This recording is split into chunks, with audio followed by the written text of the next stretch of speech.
My fiancée whispered, "You'll never be number one, my friends come first." When I asked if she meant that, she laughed and said, "Of course. The girls have been with me longer than you ever will be." That night I left the ring on her pillow with a note, "Find someone who'll accept being second place." When she and her girls crashed my apartment 2 days later demanding an explanation, she froze in the doorway, staring at her best friend wearing a $25,000 engagement ring, coffee mug in hand. Her friend smirked, "Sorry babe, turns out I wanted to be number one too." I just watched silently as her world collapsed. I need you to understand something before I tell you this story. I'm not the villain here. I know how it looks, trust me, I've replayed every moment in my head about 1,000 times, but sometimes the only way to win a rigged game is to change the rules completely. It started 3 months ago with a whisper that shattered everything I thought I knew about love. "You'll never be number one, Marcus. My friends come first." Sarah said it so casually, her breath warm against my ear as we lay in bed after what I thought was the perfect evening. I'd just proposed an hour earlier at her favorite restaurant, the one where we'd had our first date 2 years ago.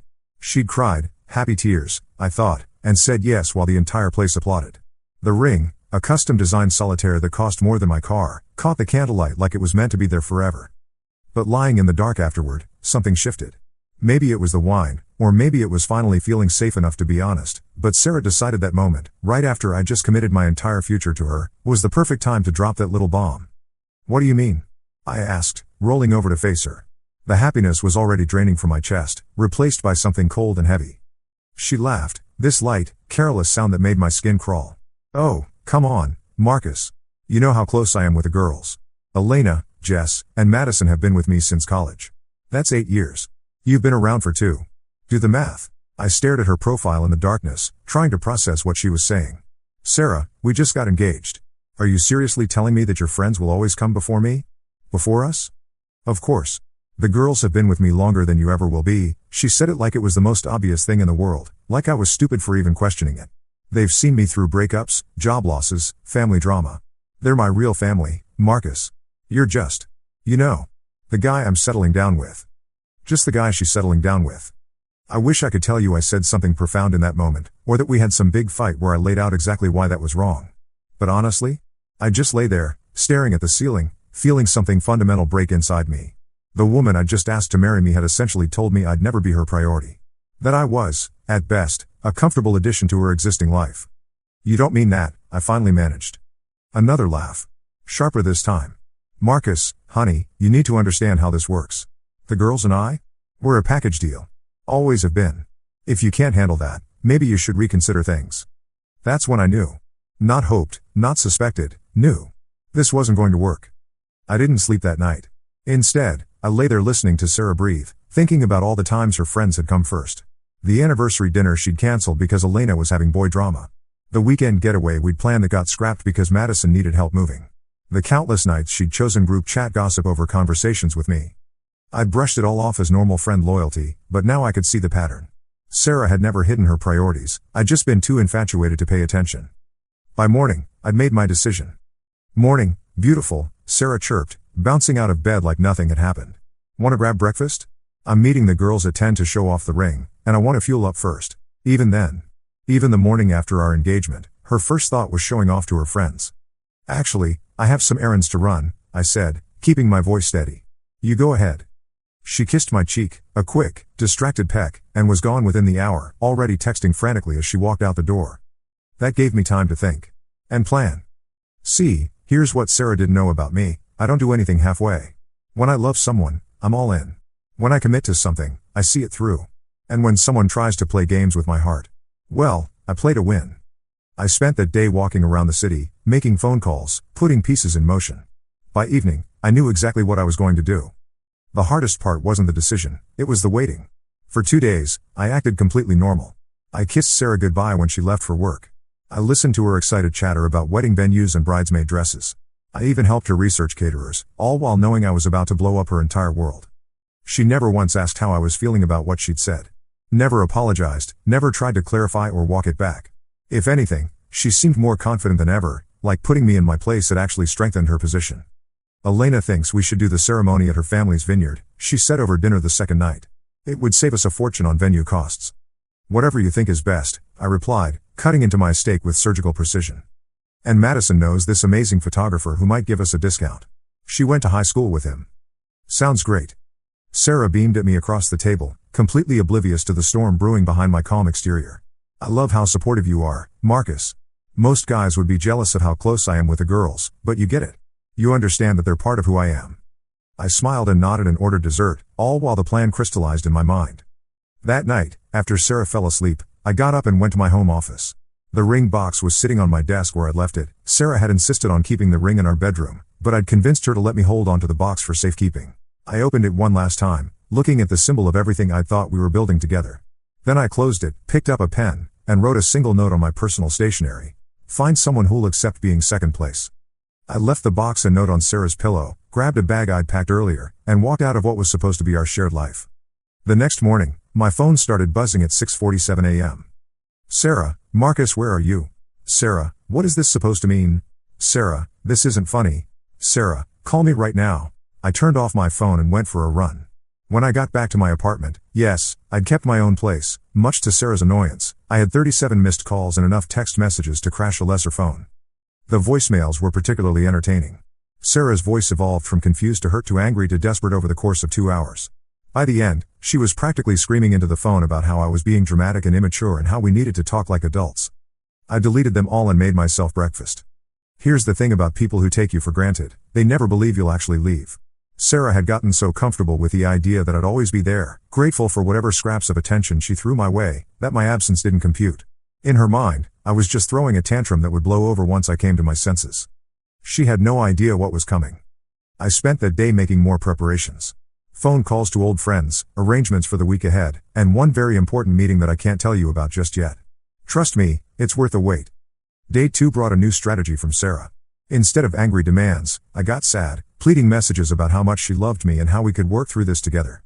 She promised we could have a real conversation about priorities and balance. Too little, too late. By day 3, she'd obviously talked to the girls, because the messages started coming from multiple numbers. Elena sent me a long text about how Sarah was devastated and how I was destroying something beautiful over a misunderstanding. Jess called me selfish and accused me of manipulating Sarah by disappearing without explanation. Madison, ever the diplomat, suggested we all meet for coffee to clear the air. I ignored them all. But I knew Sarah wouldn't give up that easily. She was used to getting her way, used to having people orbit around her like planets around the sun. My sudden absence had disrupted her entire solar system, and she wasn't going to let that stand. So when my doorbell rang at 8:30 p.m. on that third day, I wasn't surprised. I was ready. I could hear them through the door, Sarah's voice pitched high with stress, Elena's lower tones trying to be the voice of reason, Madison's nervous laughter. They'd brought the whole crew, just like I'd expected. When I opened the door, Sarah was in front, looking like she'd been crying. Her usually perfect hair was messy, her makeup smudged. Behind her stood the famous trio, Elena, tall and severe with her lawyer's precision, Madison, blonde and bubbly but with sharp eyes that missed nothing, and Jess, the wild card with her purple hair and collection of facial piercings. Marcus, Sarah breathed, like she couldn't quite believe I was real. Thank goodness. We need to talk. This whole thing has been... She stopped mid-sentence, her eyes widening as they focused on something behind me. That's when Elena appeared in the doorway, coffee mug in hand, wearing one of my old college t-shirts and a very familiar sparkle on her left ring finger. The silence was deafening. Sarah's face went through about 6 different expressions in the space of 2 seconds: confusion, recognition, disbelief, and finally, devastating understanding. Elena? Her voice came out as barely a whisper. Elena took a sip of her coffee, completely calm. Hey, babe. Sorry you had to find out this way, but... She held up her hand, letting the diamond catch the hallway light. Turns out I wanted to be number 1 too. I've never seen a person's world collapse in real time before. It's actually fascinating from a psychological standpoint. Sarah's face went completely blank for about 3 seconds, like her brain couldn't process what she was seeing.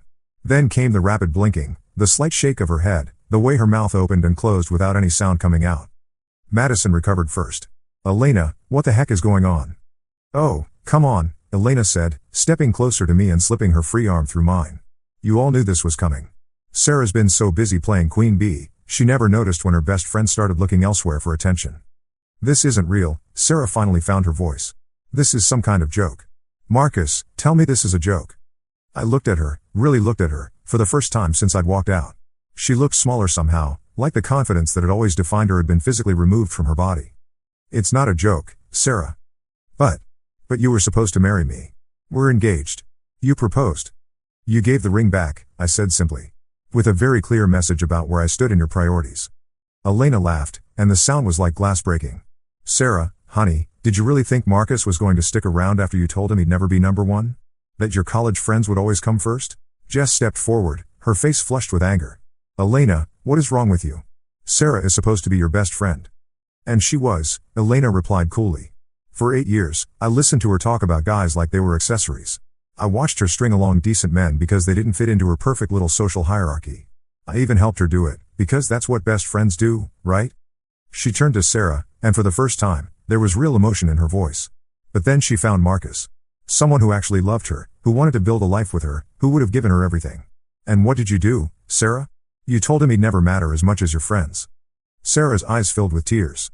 I didn't mean it like that. I was just trying to be honest about how important you all are to me. No, Elena said firmly.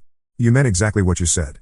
You wanted Marcus to know his place, to accept that he'd always be second tier in your life. Well, guess what? Some of us got tired of watching you throw away something real. I have to admit, Elena was playing this perfectly. Better than I'd hoped, actually. So what? Madison demanded. You decided to steal her fiancé? I didn't steal anything, Elena shot back. Marcus came to me. 3 days ago, he showed up at my office, told me exactly what Sarah had said to him, and asked me a very interesting question. She paused, letting the tension build. He asked me if I thought Sarah actually loved him, or if she just loved the idea of having a successful boyfriend to show off to her friends. And you know what I realized? I couldn't give him an honest answer. Sarah was crying openly now, mascara streaming down her cheeks. Elena, please. You don't understand. I do love him. I love him so much. Do you? Elena's voice was gentle now, which somehow made it worse. Because love isn't about keeping someone in their designated place, Sarah. It's not about maintaining a hierarchy where your partner knows they'll never be the most important person in your world. I watched Sarah's friends, former friends, process this information. Madison looked horrified, Jess looked furious, but I could see something else in their expressions too. Recognition. They all knew Elena was right. This is insane, Jess said finally. Elena, you've lost your mind. And Marcus, you're clearly having some kind of breakdown. People don't just switch targets like this. That's when Elena did something I hadn't expected. She looked at me with genuine affection, not the calculated performance I'd been anticipating, but something real. Actually, she said softly, it wasn't that hard. Marcus is everything Sarah said he was, kind, successful, thoughtful, generous. The only difference is, I know what I have when I see it. She turned back to Sarah. You had 8 years to figure out what friendship means, and you turned it into a competition where everyone had to fight for your attention. You had 2 years to figure out what love means, and you turned it into another hierarchy where Marcus had to earn his place in line. Sarah was shaking now, her whole body trembling with the force of her sobs. But we were supposed to be forever. The 4 of us. We promised. We were kids when we made that promise, Elena said. We're not kids anymore. The hallway fell silent except for Sarah's crying. I felt like I should say something, but honestly, Elena was handling this better than I ever could have. Finally, Madison stepped forward. Sarah, come on. Let's go home. But Sarah didn't move. She just stood there staring at Elena's ring, like if she looked hard enough, she could make it disappear. How long? She whispered. How long what? Elena asked. How long have you been planning this? How long have you wanted him? Elena considered this carefully. I didn't want him until he showed me what it looked like to be someone's first choice. And as for planning, Sarah, I didn't plan any of this. But when someone offers you the chance to be loved the way you've always deserved to be loved, you don't say no. That hit Sarah like a physical blow. She actually stumbled backward, and Jess had to catch her arm to keep her upright. You're going to regret this, Sarah said, her voice gaining strength from somewhere deep inside. Both of you. Marcus, you think she's different from me? You think she won't do the exact same thing to you? Maybe, I said honestly. But at least I'll know where I stand from the beginning. Sarah's face crumpled again. I never meant to hurt you. I thought you understood. I thought you knew that loving you didn't mean loving you less than them. But it did, Sarah. That's exactly what it meant. She looked at me with such desperate hope that I almost felt sorry for her. Almost. Can we try again? Can we start over? I'll do better, I promise. I'll make you feel like you're number one. That's not how it works, Elena said gently. You don't get to hurt someone and then promise to try harder when they find someone who treats them right from the start. Madison pulled on Sarah's arm. Come on, honey. Let's get you out of here. This time, Sarah let herself be led away. But just before they reached the elevator, she turned back. Elena, I forgive you, she said, and I could hear her trying to inject strength into her voice. When this falls apart, and it will, I'll be here. We'll always be friends, no matter what. Elena's expression softened, and for a moment, I saw a flash of the genuine pain this was causing her too. No, Sarah. We won't. Some bridges can't be rebuilt once you've burned them down. The elevator doors closed, and they were gone. Elena and I stood in my doorway for a long moment, listening to the silence. Finally, she sighed and went back inside. I followed, closing the door behind us. That was harder than I thought it would be, she admitted, sinking onto my couch. I sat down beside her, studying her profile. Having second thoughts? She looked at me, and I saw something complicated in her eyes. About Sarah? No. She made her choices. But about us? She held up the ring, watching it catch the light. This is moving pretty fast, don't you think? I had to smile. Elena, we've known each other for 2 years. We've been to dinners, parties, game nights. You know how I take my coffee, I know you hate horror movies. It's not like we're strangers. We're not, she agreed. But we also weren't dating until 3 days ago. That was true. The plan had been simpler initially, just a way to show Sarah what she'd thrown away. But somewhere between Elena saying yes and watching her devastate her former best friend with surgical precision, something had shifted. Do you want to give the ring back? I asked. She was quiet for so long I thought she might actually say yes. Then she smiled, not the sharp, calculated smile she'd used on Sarah, but something warmer and more genuine. No. But I want to earn it properly. Not as revenge against Sarah, not as some rebound scheme. I want us to figure out if this is real. It feels real to me. It feels real to me too. That's what scares me. I understood what she meant. When you start a relationship the way we had, built on someone else's betrayal and pain, it's hard to trust that what you're feeling is genuine. Were we actually falling for each other, or were we just caught up in the drama and rebellion of it all? So what do we do? I asked. Elena leaned back against the couch cushions, still turning the ring on her finger. We take it slow. We date properly. We figure out who we are when Sarah isn't part of the equation. And if it doesn't work out? Then at least we'll know we tried to do the right thing. She looked at me seriously. Marcus, I need you to understand something. What I said to Sarah tonight, about you being everything she claimed you were, that wasn't part of the act. I meant it. Something warm spread through my chest. Elena. No, let me finish. Sarah was an idiot to take you for granted, but I can't build a relationship on her stupidity. I need to build it on us actually working together. I reached for her hand, threading our fingers together. The engagement ring felt strange against my palm, familiar but foreign, like a word you know but can't quite remember. You know what the crazy part is? I said. I think this might be the most honest conversation about relationships I've had in years. Elena laughed, and the sound was completely different from Sarah's laugh.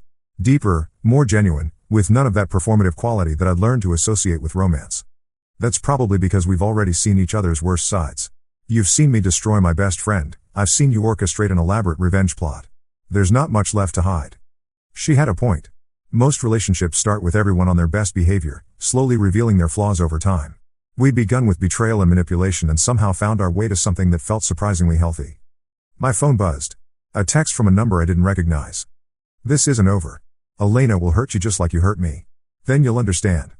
I showed Elena the message. She sighed. Sarah's not going to let this go easily. Are you worried? Elena considered this. About Sarah trying to break us up? No. She's hurt and angry, but she's not dangerous. About us having to constantly prove that we're not just some rebound revenge fantasy?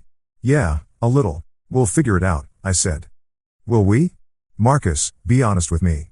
If Sarah had said you were her number one priority that night, would we be sitting here right now? It was a fair question, and it deserved an honest answer. Probably not. But she didn't say that. She made it very clear where I stood in her world, and I decided I didn't want to live there anymore. That's not the same thing as wanting to live with me. No, it's not. But Elena, somewhere between planning this whole thing and watching you handle Sarah tonight, I realized something. You're not just revenge against her. You're actually exactly what I didn't know I was looking for. She studied my face carefully, like she was trying to read my sincerity levels. What does that mean? It means you're direct. You say what you mean, even when it's hard to hear. You don't play games with people's emotions, you don't make them guess where they stand. When you commit to something, even something as crazy as fake dating your best friend's ex-fiancée, you commit completely. Elena was quiet for a moment. You realize that was a pretty twisted way to find out I have those qualities, right? Yeah, well. Sometimes the best things come from the worst situations. She leaned against me, her head finding the space between my shoulder and neck. Marcus? Yeah? For the record? You were always going to be number one with me. Even before all this happened, even when I was just Sarah's friend who had a secret crush on her boyfriend. I've never been good at the hierarchy game. I felt something settle in my chest, some tension I hadn't even realized I was carrying. Good to know. We sat like that for a while, both of us processing everything that had just happened. Outside, the city continued its nightly routine, completely unaware that 3 long friendships had just ended and something new and complicated had begun. So what happens now? Elena asked eventually. Now we see if we can build something real out of all this chaos. And if Sarah keeps trying to interfere? I thought about the text message, about the look in Sarah's eyes when she realized what had happened. Then we handle it together. As a team. As equals. Elena lifted her head to look at me. As number 1 priorities? As number 1 priorities. She kissed me then, soft and tentative, like she was still testing whether this was real or just an elaborate dream. When we broke apart, she was smiling. You know, for a revenge plot, this turned out surprisingly well. It's not a revenge plot anymore, I said. It's just our beginning. 3 months later, Elena and I are still together. Still figuring it out, still taking it slow, but together. We've had our rough moments, nights when we questioned whether we were real or just a reaction to Sarah's betrayal, days when the guilt of how we started threatened to overshadow everything else we were building. But we've also had coffee dates that lasted 6 hours, quiet Sunday mornings where we read books on opposite ends of the couch, arguments about movies that ended with us laughing at ourselves, and the kind of easy intimacy that I never found with Sarah despite 2 years of trying. Sarah, for what it's worth, has mostly left us alone after that first week of angry texts and voicemails. I heard through mutual acquaintances that she and the remaining girls have gotten closer, like losing Elena made them appreciate what they had. I also heard she's dating someone new, a guy who, according to my sources, seems perfectly content to be folded into her existing social structure. Good for them, I guess. Elena sometimes gets quiet when Sarah's name comes up, and I know she misses the friendship they had before everything fell apart. But she's never once suggested that we were a mistake, never implied that she would take it back if she could. Do you think we're terrible people? She asked me last week. We were in her kitchen making dinner together, and the question came out of nowhere, the way important questions often do. For what we did to Sarah? For how we started? For the whole thing? I stopped chopping vegetables and looked at her. Really looked at her.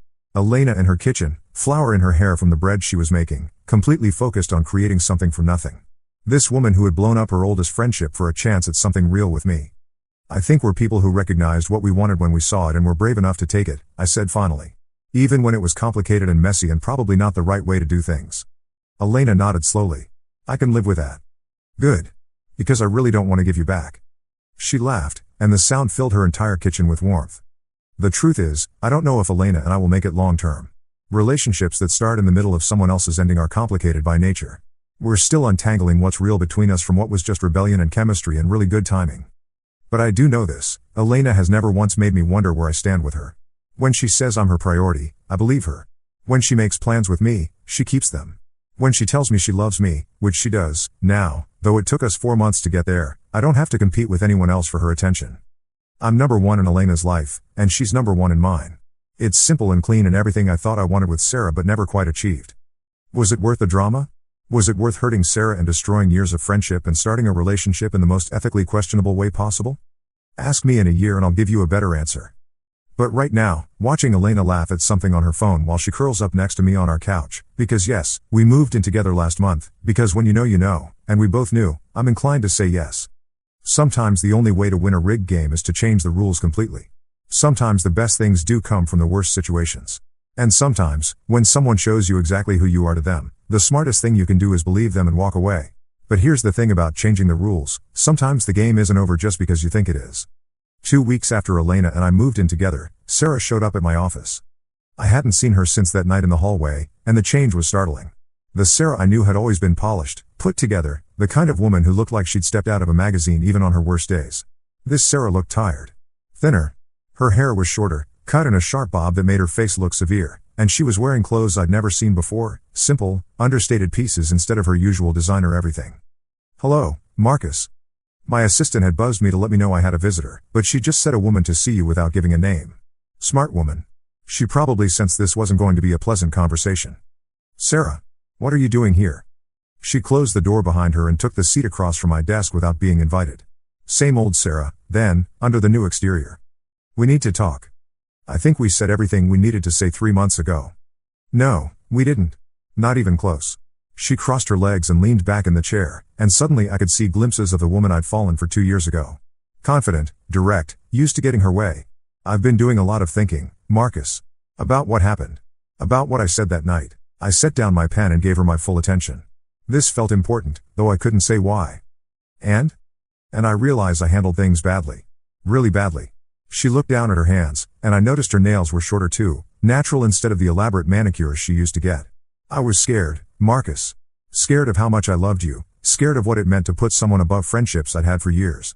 So I said something stupid, something hurtful, because I thought it would make you understand the pressure I was feeling. I waited for her to continue. But I never meant it the way you took it. I never meant that you didn't matter, or that you'd always be second place. I meant that I needed you to understand how hard it was for me to restructure my entire emotional world around one person. Sarah, let me finish. Her voice had that familiar edge that meant she was fighting for control. I know what Elena told you. I know she made it sound like I was this manipulative person who kept you around as an accessory. But that's not true, Marcus. I loved you. I still love you. The words hit me differently than I expected. Not with the pain they would have caused 6 months ago, but with a kind of sad recognition. I could hear the truth in her voice, but it was the truth of someone who had realized what she'd lost only after it was gone. I believe you, I said finally. But Sarah, it doesn't change anything. Doesn't it? Marcus, what Elena did to me, what she did to us, it wasn't love. It was opportunism. She saw a crack in our relationship and she exploited it. I felt a familiar anger starting to build in my chest. Don't what? Don't tell you the truth about your girlfriend? Marcus, Elena didn't suddenly develop feelings for you the day you walked into her office. She's been watching us for 2 years, waiting for her chance. You don't know what you're talking about. Sarah leaned forward, her eyes bright with the kind of intensity that used to make me feel like I was the only person in her world. Don't I? Marcus, think about it. Really think. How many times did Elena ask you questions about our relationship when I wasn't around? How many times did she text you directly instead of going through me? How many times did she take your side in group conversations, even when I was right there? I opened my mouth to argue, then closed it. Because the thing was, Elena had done all of those things. I'd noticed it at the time but hadn't thought much of it, just friendly interest from my girlfriend's best friend. That doesn't mean anything, I said, but I could hear the uncertainty in my own voice. Doesn't it? Marcus, Elena has been in love with you since the day I introduced you to. And instead of being honest about it, instead of talking to me, her supposed best friend, she waited. She waited for the perfect moment to swoop in and play savior. Sarah reached into her purse and pulled out her phone. Want to see something interesting? Before I could answer, she was scrolling through what looked like old text messages. These are from Elena, from about 6 months ago. Right around the time you were talking about proposing. She held up the phone so I could see the screen. Elena, are you sure Marcus is ready for marriage? He seems kind of. I don't know. Young for it. Sarah, what do you mean? Elena, just that he still seems to want so much attention. Like, marriage is about compromise, you know? About understanding that your partner has other important relationships. Elena, I just don't want to see you get hurt if he turns out to be one of those guys who expects to be the center of your universe. My stomach dropped as I read the messages. Because I could see exactly what Elena had been doing, planting seeds of doubt, making Sarah second guess my readiness for commitment, encouraging her to establish boundaries that would push me away. There are more, Sarah said quietly. Months of them. Elena constantly asking about our fights, our problems, offering advice that just happened to make things worse between us. She scrolled to another conversation. Elena, maybe you should be clearer with Marcus about your priorities. Some guys need to hear it directly or they assume they're automatically the most important thing in your life. Sarah, you think I should just tell him straight out that my friendships matter too? Elena, I think you should be honest about who you are. If Marcus really loves you, he'll understand that you're a package deal with your girls. The pieces were falling into place in a way that made me feel sick. That conversation, the one that had started this whole mess, hadn't been Sarah's unprompted confession. It had been Elena's advice, carefully planted and nurtured until Sarah believed it was her own idea. She set us up, I said, more to myself than to Sarah. She set us up, Sarah agreed. And then she positioned herself as the perfect alternative when it all fell apart exactly the way she planned. I stared at the phone screen, rereading the messages. Elena's manipulation was subtle but clear once you knew what to look for. She'd never directly told Sarah to prioritize her friends over me, but she'd consistently reinforced the idea that I was demanding too much, expecting too much, threatening the friendships that mattered. Why are you showing me this? I asked. Sarah put her phone away and looked at me with something that might have been pity. Because Elena is going to do the same thing to you that she did to us. Maybe not today, maybe not next month, but eventually. When she gets bored, or when she finds someone else she wants, she'll start planting seeds. Making you doubt yourself, making you feel like you're asking for too much, like you're being unreasonable. That's not, Marcus. Sarah's voice was gentle now, almost maternal. Elena doesn't know how to love someone without controlling them. Look at what she did to me.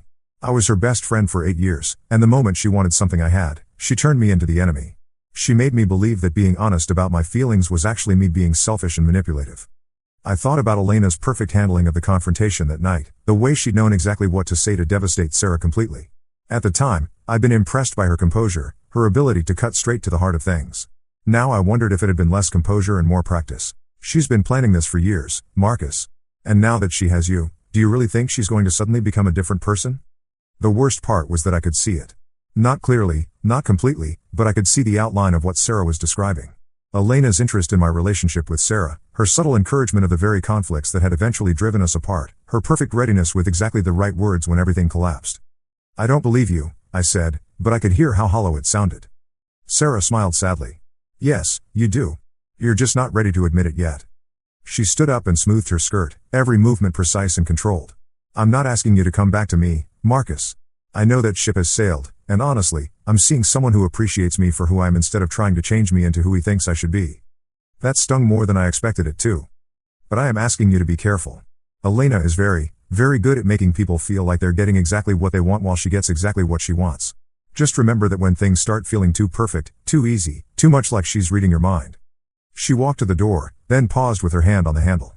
Oh, and Marcus? Ask her about David Kirkland. Who? David Kirkland. Elena's boyfriend from senior year of college. The one she was supposedly madly in love with until he started spending too much time with his study group instead of her. Ask her what happened to him. And then she was gone, leaving me alone in my office with a head full of questions I didn't want to ask. I didn't bring it up with Elena right away. For 3 days, I carried Sarah's words around like a weight in my chest, analyzing every interaction we'd had, looking for signs of the manipulation Sarah had described. The problem was, I couldn't find any. Elena was exactly who she'd always been, direct, honest, affectionate without being clingy, supportive without being controlling. We made decisions together, we respected each other's space, we communicated about problems instead of letting them fester. If Elena was manipulating me, she was doing it in a way that felt suspiciously like a healthy relationship. But I couldn't shake the image of those text messages, the careful way Elena had guided Sarah toward the very behavior that would push me away. And I couldn't stop wondering about David Kirkland. Finally, on Friday night, I decided to just ask. We were cooking dinner together, Elena was teaching me how to make proper risotto, when I brought it up as casually as I could manage.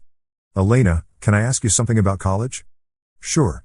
She didn't look up from the pan she was stirring. What about it? Sarah mentioned someone named David Kirkland. Said you two dated senior year? The wooden spoon in Elena's hand went still for just a moment, so briefly I might have imagined it, before resuming its steady circular motion. David. Yeah, we dated for about 8 months. Why? Just curious about your relationship history. You know, the stuff we haven't really talked about yet. Elena glanced at me, and I caught something in her expression that was gone too quickly to identify. What specifically did Sarah say about David? The question felt like a trap, though I couldn't say why. Just that you were really in love with him, and then something happened with his study group? Elena was quiet for so long I started to think she wasn't going to answer. When she finally spoke, her voice was carefully neutral. David was intense. About school, about his career plans, about everything. He had this study group that met every night, the same 5 people, working on their thesis projects together. At first, I thought it was nice that he was so dedicated. She added more broth to the risotto, still not looking at me. But then it became all-consuming. He'd cancel dates to study with them. He'd cut our phone calls short because they were waiting for him. He started talking about them constantly, what Jessica thought about his research, how brilliant Mike's analysis was, how much he respected their professor's guidance. I could hear the old hurt in her voice, and despite everything Sarah had said, I found myself sympathizing. I felt like I was competing with 5 other people for my boyfriend's attention. And whenever I tried to talk to him about it, he'd make me feel like I was being selfish and needy. Like wanting to spend time with him was somehow unreasonable. She finally looked at me, and her eyes were bright with unshed tears. So I started pointing out little things. How Jessica always seemed to need David's help more than anyone else's. How Mike had a tendency to dismiss other people's ideas, including mine. How their professor seemed to be playing favorites with the group instead of treating all his students equally. My heart was sinking as I listened, because I could see exactly where this was going. I wasn't lying about any of it. These were all real problems, real patterns I was observing. But I also knew that if David started seeing these people differently, he'd spend less time with them and more time with me. Elena turned off the heat under the risotto and faced me fully. It worked, too. David started pulling away from the study group, started questioning their motives and their commitment to him. By the time graduation came around, he'd basically isolated himself from the entire program because he thought they were all using him. She wiped her eyes with the back of her hand. And then he broke up with me anyway, because he realized what I'd done. He said I'd made him destroy some of the most important relationships in his life because I couldn't handle sharing his attention. The kitchen was completely silent except for the soft bubbling of the risotto cooling in its pan. Marcus, Elena said quietly, I need you to know something. What I did to David was terrible. I was young and insecure and I handled my jealousy in the worst possible way. I spent years regretting it, years trying to figure out how to be in a relationship without needing to control every aspect of it. She took a shaky breath. And when I met you, when I watched you with Sarah, I saw something I'd never seen before. A man who genuinely wanted to prioritize his partner, who wasn't interested in playing games or keeping people guessing about where they stood. I saw what I'd been looking for my whole life. Elena, no, let me finish. Because I need you to understand what Sarah is doing to us right now. She's taking my worst moment, my biggest regret, and she's using it to make you doubt everything we've built together. Elena stepped closer to me, and I could see the desperation in her eyes. Yes, I encouraged Sarah to be honest with you about her priorities. Yes, I saw an opportunity when you came to me that day. But Marcus, I didn't manipulate you into leaving her. I didn't plant some elaborate scheme to steal you away. Sarah did that all by herself when she told you that you'd never be number one in her life. I wanted to believe her. The rational part of my brain could see that everything she was saying made sense, that Sarah's version of events was colored by hurt and anger and the need to blame someone else for the destruction of her relationship. But the text messages were real. The careful manipulation Sarah had shown me was documented, undeniable.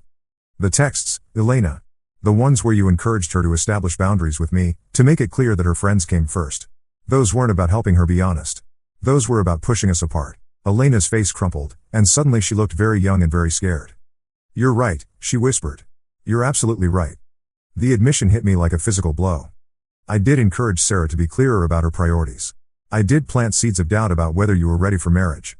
I did all of those things, Marcus, because I was watching the woman I considered my best friend take for granted something I desperately wanted. She sank into one of the kitchen chairs, her head in her hands. But I didn't do it to break you up. I did it because I genuinely believed Sarah wasn't appreciating what she had, and I thought if she just understood how her behavior was affecting you, she'd change. I thought I was helping. Elena, I know how that sounds. I know it sounds like I'm making excuses, like I'm trying to justify what I did. But Marcus, I need you to believe me when I say that I never wanted to hurt you. Either of you.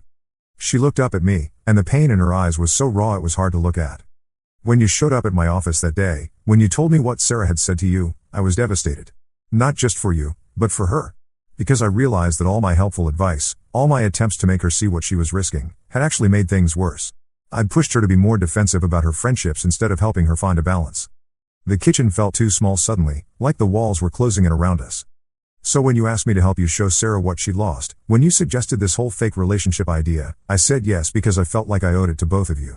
I thought if Sarah could see how easily she could be replaced, she'd realize what a mistake she'd made.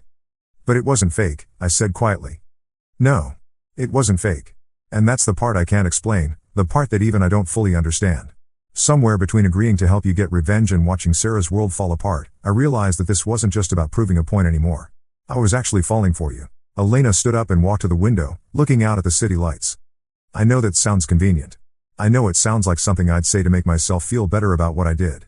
But Marcus, I've spent the last 4 months trying to figure out if what I feel for you is real or just some twisted continuation of the game I started playing 2 years ago. And I still don't know. But I know that I wake up every morning grateful that you're here.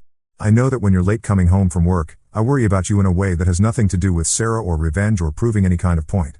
I know that the idea of losing you makes me feel like I can't breathe. She turned back to me, and I could see that she was crying now. I also know that Sarah is right about one thing. I have a history of sabotaging relationships when I feel threatened. I've done it before, and there's a very real chance I'll do it again without even realizing it.